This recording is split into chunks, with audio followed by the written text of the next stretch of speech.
cost category and cost center. Okay, so cost category and cost center எதுக்கு use ஆகுதுன்னு பார்த்தீங்கன்னா ஒரு கம்பெனியில் டிபார்ட்மெண்ட் வைஸ் எம்ப்ளாயீஸ் இருந்தாங்க அப்படின்னா அது ரொம்பவே யூஸ்ஃபுல்லாக இருக்கும். Okay, so cost category and cost centre ஒரு கம்பெனியுடைய டோட்டல் டிரான்சாக்ஷனை டீட்டெயில்டாக ட்ராக் பண்ணுறதுக்கு ரொம்பவே யூஸ்ஃபுல்லான ஒரு options. Okay, so project wise அவங்க வந்து எவ்வளோ இம்ப்ரூவைஸ் ஆகிருக்காங்க அப்படின்னாலும் நீங்கள் என்ன பண்ணலாம், காஸ்ட் சென்டர் அண்ட் கேட்டகரியை யூஸ் பண்ணலாம். Okay, so first paid salary to all executives. Okay, so எவ்வளோன்னு பார்த்தீங்கன்னா டோட்டல் 1,60,000. அதில் 45,000 for Sriraj, 41,000 for Hari, 35,000 for Ashok and 39,000 for Kumaran. Okay, so cost கேட்டகரியில் நீங்கள் க்ரியேட் பண்ண வேண்டியது சேல்ஸ் எக்ஸிக்யூட்டிவ்ஸ். ஓகே, அவங்களுடைய அந்த டிபார்ட்மெண்ட். தென் காஸ்ட் சென்டர் வந்து அவங்க என்ன டெசிக்னேஷனில் இருக்காங்க. தென் காஸ்ட் சென்டரில் அவங்க ஒவ்வொரு ஈச் எம்ப்ளாயி நேமே நீங்கள் என்ன பண்ணணும், க்ரியேட் பண்ணணும். ஓகே, ஓகே, ஸோ ஃபர்ஸ்ட் நம்ம காஸ்ட் சென்டர் எப்படி எனேபிள் பண்ணுறதுன்னு பார்க்கலாம். ஸோ இப்போ நீங்கள் க்ரியேட்டில் போனீங்க அப்படின்னா அக்கௌண்டிங் மாஸ்டர்ஸில் தான் காஸ்ட் சென்டர் உங்களுக்கு இருக்கும். ஓகே, ஸோ இந்த இடத்துல நம்மளுக்கு வியூ ஆகலை. ஸோ அதனால் நம்ம என்ன பண்ணுறோம், இங்கே போயிட்டு F11 ஃபீச்சர் கொடுத்துருங்க. ஸோ எனேபிள் காஸ்ட் சென்டர்ஸ்க்கு நீங்கள் எஸ் கொடுத்துட்டு Ctrl A கொடுத்து சேவ் பண்ணிக்கோங்க. இப்போ நீங்கள் பார்த்தீங்கன்னா cost category and cost centre உங்களுக்கு வியூ ஆகுது. அட் ஃபர்ஸ்ட் நம்ம க்ரியேட் பண்ண போகிறது cost category. Okay, so create new கொடுங்க. எக்ஸிஸ்டிங்காக இருந்தது அப்படின்னா ஆல்ரெடி இருந்தது அப்படின்னா நீங்கள் எக்ஸிஸ்டிங் கொடுத்துக்கலாம். ஓகே, ஸோ இதில் நம்ம என்ன க்ரியேட் பண்ண போகிறோம்னு பார்த்தீங்கன்னா சேல்ஸ் எக்ஸிக்யூட்டிவ்ஸ். ஓகே, சேல்ஸ்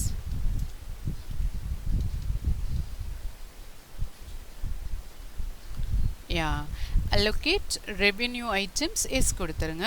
நான் ரெவென்யூக்கு கிடையாது, நோ கொடுத்து சேவ் பண்ணிக்கோங்க. ஓகே, ஸோ இப்போ நம்ம என்ன பண்ண போகிறோம், காஸ்ட் கேட்டகரி க்ரியேட் பண்ணியாச்சு. Next cost centre. காஸ்ட் சென்டரில் கேட்டகரி செலக்ட் பண்ணணும். ப்ரைமரி டிஃபால்ட்டாக இருக்கும். இதில் நம்ம சேல்ஸ் எக்ஸிக்யூட்டிவ் செலக்ட் பண்ணிவிட்டு இங்கே பார்த்தீங்கன்னா ஸ்ரீராஜ் சேவ் பண்ணிடுங்க. ஹரி, அசோக்,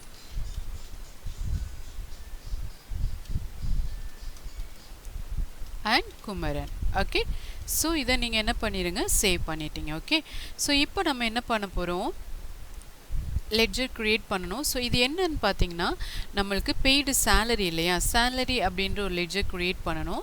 க்ரியேட்டில் லெட்ஜரில் நான் சேலரி அப்படின்னு கொடுத்துறேன். Okay, of course indirect expenses. இந்த இடத்துல நீங்கள் என்ன கொடுக்கணும்னு பார்த்தீங்கன்னா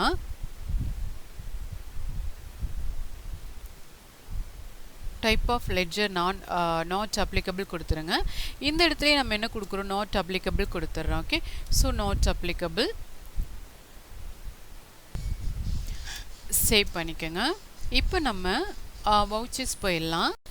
நெக்ஸ்ட் நம்ம வவுச்சர்ஸ் போயிடலாம். பேமெண்ட் வவுச்சரில் சேலரி அப்படின்னு எடுத்துக்கோங்க. எவ்வளோ அமௌண்ட்டுன்னு பார்த்தீங்கன்னா 1,60,000. சரிங்களா, ஆல்ரெடி நம்மளுக்கு என்ன வந்துருச்சு, ஆட்டோமேட்டிக்காக காஸ்ட் கேட்டகரி கேட்குது. இதில் வந்து சேல்ஸ் எக்ஸிக்யூட்டிவ்ஸ் அப்படின்னு செலக்ட் பண்ணிவிட்டு ஃபர்ஸ்ட் ஸ்ரீராஜ் அவங்களுக்கு எவ்வளோ அமௌண்ட்டுன்னு பார்த்தீங்க 45,000. ஓகே, 45,000. செகண்ட் பார்த்தீங்க அப்படின்னா ஹரி அவங்களுக்கு எவ்வளோன்னு பார்த்தீங்கன்னா 41.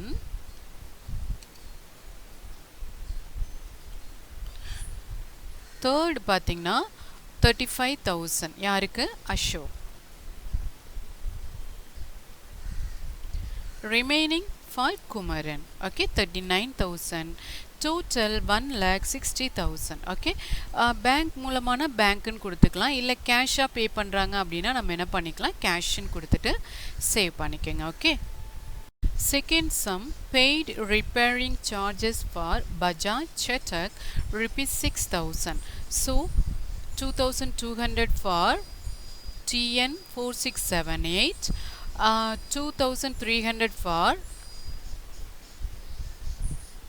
TN 4487 and 2,500 for TN 5964. Okay, so இந்த பஜாஜ் அதுக்கு நம்ம என்ன பண்ணுறோன்னு பார்த்தீங்கன்னா ரிப்பேரிங் சார்ஜஸ் ஒவ்வொரு நம்பருக்கும் வண்டி நம்பருக்கும் நம்ம ஃபிக்ஸ் பண்ணுறோம். ஓகே, ஸோ க்ரியேட் போயிருங்க.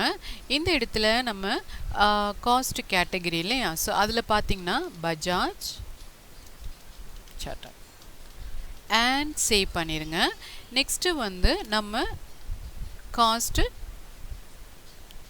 சென்டர் இல்லையா, ஸோ இந்த பேக் ஸ்பேஸ் தட்டி நீங்கள் என்ன செலக்ட் பண்ணணும், பஜாஜை செலக்ட் பண்ணிவிட்டு இப்போ அதுக்குரிய நம்பரை நம்ம டைப் பண்ண போகிறோம். Okay, TN4678 TN4678.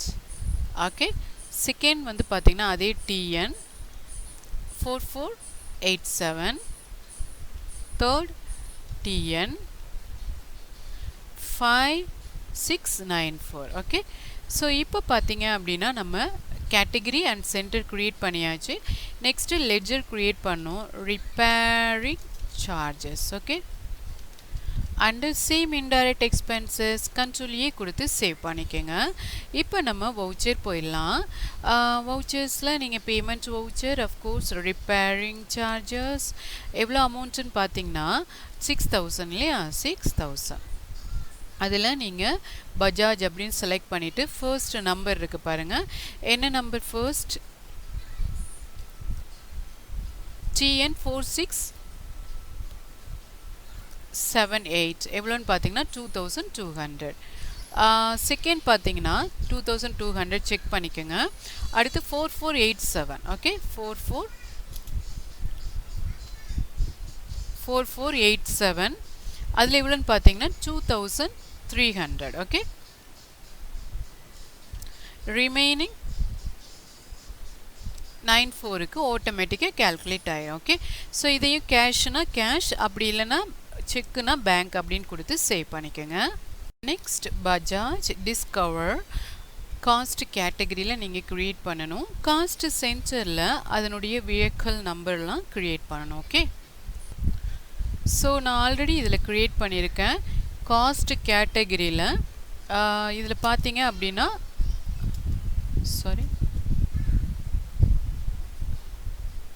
ஆல்டர் போயிருங்க. காஸ்ட் கேட்டகரியில் பஜாஜ் டிஸ்கவர் க்ரியேட் பண்ணியிருக்கேன். தென் காஸ்ட் சென்டரில் பார்த்தீங்கன்னா அதனுடைய நம்பர் ஆல்சோ நான் வந்து க்ரியேட் பண்ணியிருக்கேன். ஓகே, ஸோ ஆல்ரெடி நம்ம சொல்லியிருக்கிறது தான். இப்போ நம்ம டைரெக்டாக என்ன பண்ணுவோம், வவுச்சர் போயிடுவோம்.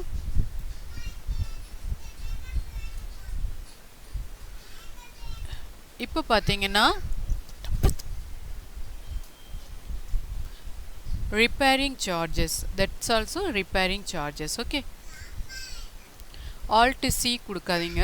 ஸோ இந்த இடத்துல பார்த்தீங்க அப்படின்னா ரிப்பேரிங் சார்ஜஸ்னு இருக்குது. எவ்வளோ அமௌண்ட்டுன்னு பார்த்தீங்கன்னா 3000 இல்லையா, 3000.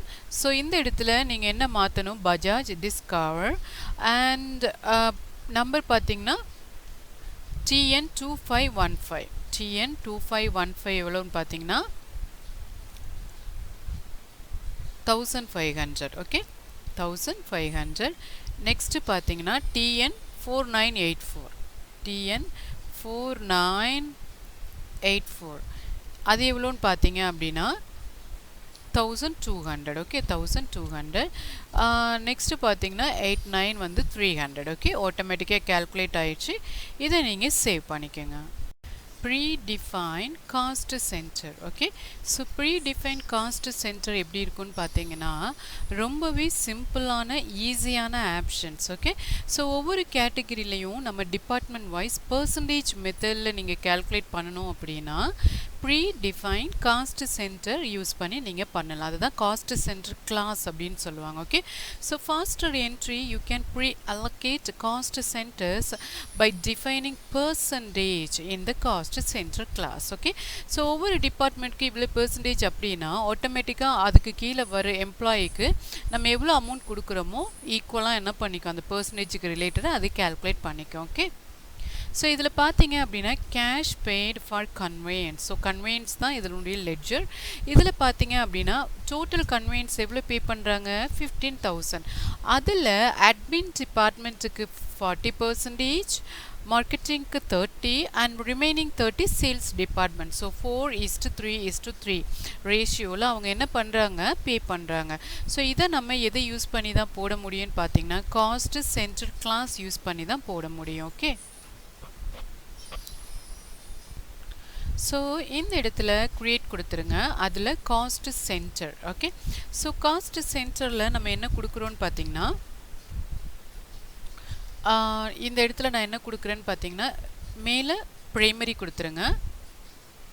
Primary cost category. Okay, so நேமில் நம்ம என்ன கொடுக்குறோம் அப்படின்னு சொல்லி பார்த்தீங்கன்னா அட்மின். ஓகே, அட்மின் டிபார்ட்மெண்ட் அப்படின்னு நான் காஸ்ட் சென்டர்லேயே கொடுத்துக்கிறேன். ஓகேவா? நெக்ஸ்ட்டு பார்த்தீங்க அப்படின்னா marketing departments. Third one sales department.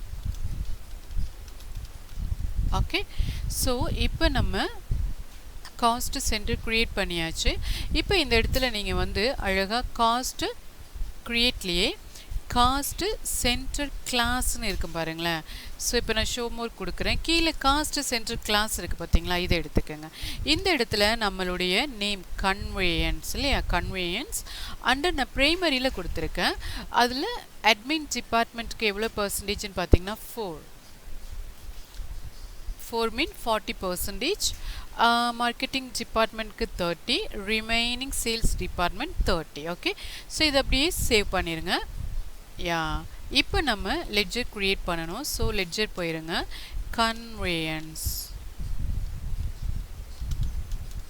Under indirect expenses control A கொடுத்து நான் சேவ் பண்ணிக்கிறேன். வவுச்சர்ஸ் போயிடுங்க, பேமெண்ட்டில் கன்வேயன்ஸ் நம்ம எடுத்துக்குவோம். ஓகே, எவ்வளோ அமௌண்ட்டுன்னு பார்த்தீங்கன்னா 15,000. Okay, so 15,000. இந்த இடத்துல நீங்கள் ஒரு கான்ஃபிகரேஷனில் சேஞ்ச் பண்ணணும். F12 ப்ரெஸ் பண்ணிவிட்டு இந்த இடத்துல செலக்ட் காஸ்ட் சென்டர் கிளாஸுக்கு நீங்கள் எஸ் கொடுத்தீங்க அப்படின்னா உங்களுக்கு அது காமிக்கும். ஓகே, ஸோ எஸ் கொடுத்துருங்க. எஸ் கொடுத்துட்டு சேவ் பண்ணிடுங்க. இப்போ பார்த்தீங்க அப்படின்னா காஸ்ட் சென்டர் கிளாஸ் வந்து என்ன கொடுத்தோம் நம்ம, கன்வேயன்ஸ் இல்லையா. ஸோ கன்வேயன்ஸ் கொடுத்துட்டு எவ்வளவு 15,000 செலக்ட் பண்ணிக்கோங்க. To cash. ஓகே, ஸோ கேஷ்ன்னு கொடுத்து சேவ் பண்ணிடுங்க. இப்போ நீங்கள் பேஜ் அப் கொடுத்தீங்க அப்படின்னா ஆட்டோமேட்டிக்காக உங்களுக்கு கேல்குலேட் ஆகிடுச்சிங்களா. ஸோ 50,000 அப்படின்னு சொல்லும்போது 40% for admin department, 30% for marketing department, remaining 30% for sales department. ஆட்டோமேட்டிக்காக உங்களுக்கு கேல்குலேட் ஆகிரும். Very simple.